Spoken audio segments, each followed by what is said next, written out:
Hello everyone, welcome back. In the first video on the Hijab Hebrew fiasco, I posted some possibilities that Hijab was saying for the two words that he was referring to in Hebrew. I didn't catch the second one he said.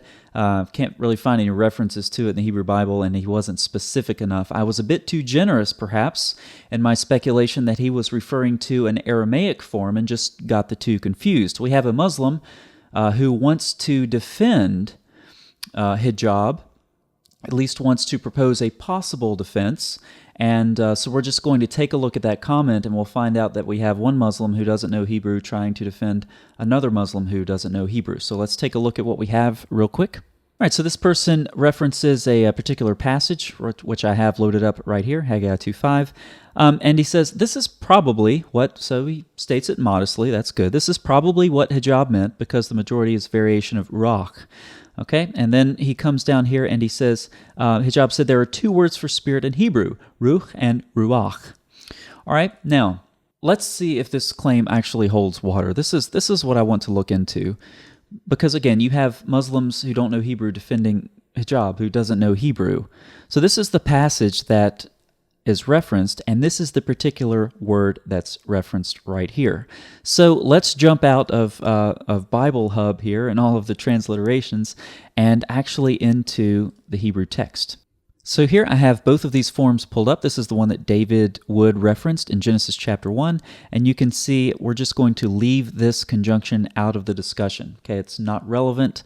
We can talk about this just fine without it, so it'll simplify things a bit. We have ruach, okay?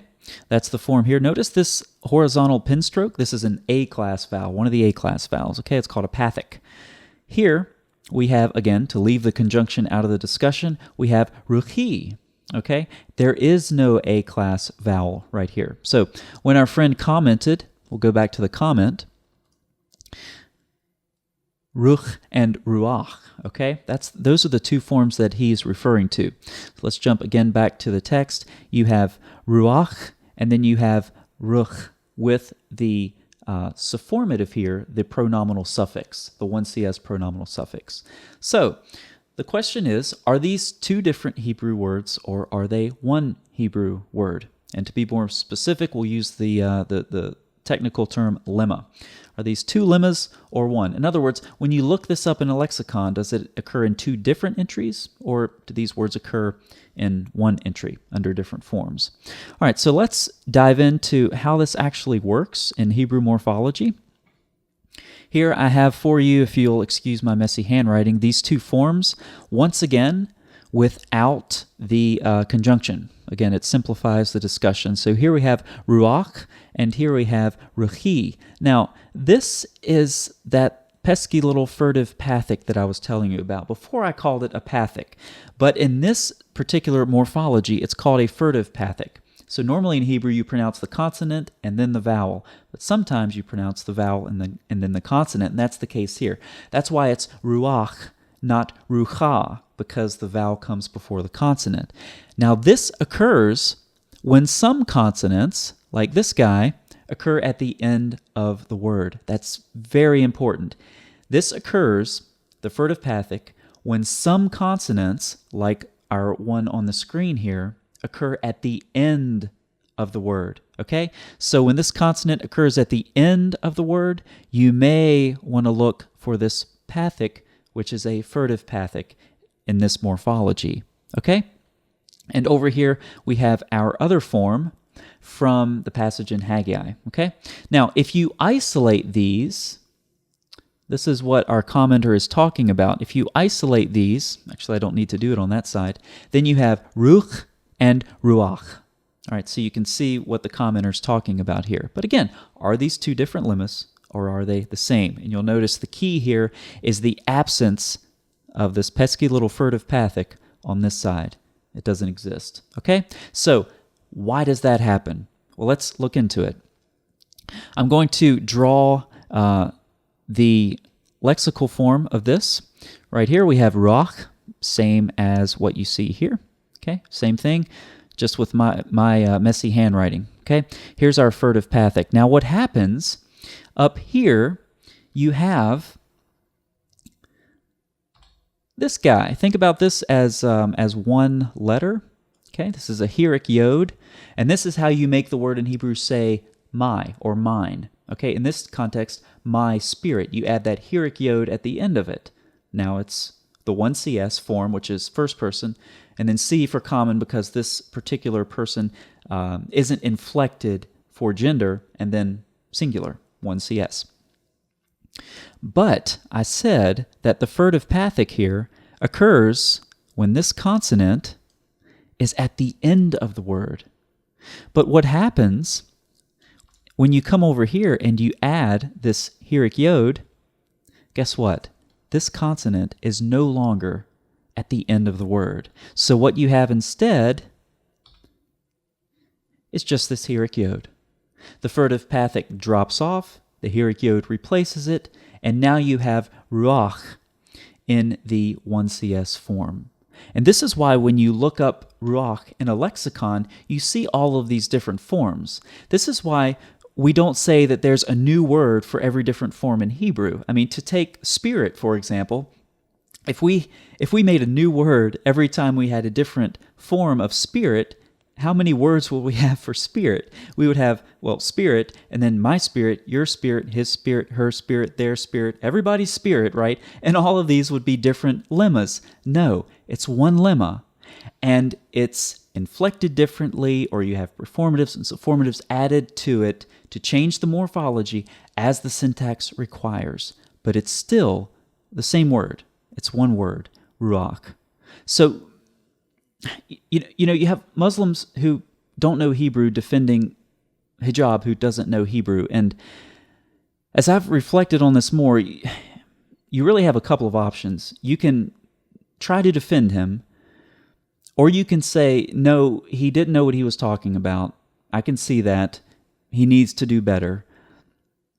Or you can take the option that some Muslims have that I've received communication from, which is basically, hey, we don't like what you're saying, but it makes a lot of sense. And we can see that you're proving hijab wrong. And I think that's really important because here's what I would suggest, and that's that I love Muslims more than he does. And the reason I say that completely sincerely is that he got up on a stage and he lied to a bunch of you. Everyone sitting in that audience, at least as his brother and sister in the Islamic community, deserves to be spoken to with honesty. And he did not do that. You can't get up in front of a bunch of people and act like you know a language. Okay? That's either one, dishonest, or two, delusional. You can't think you know a language if you don't.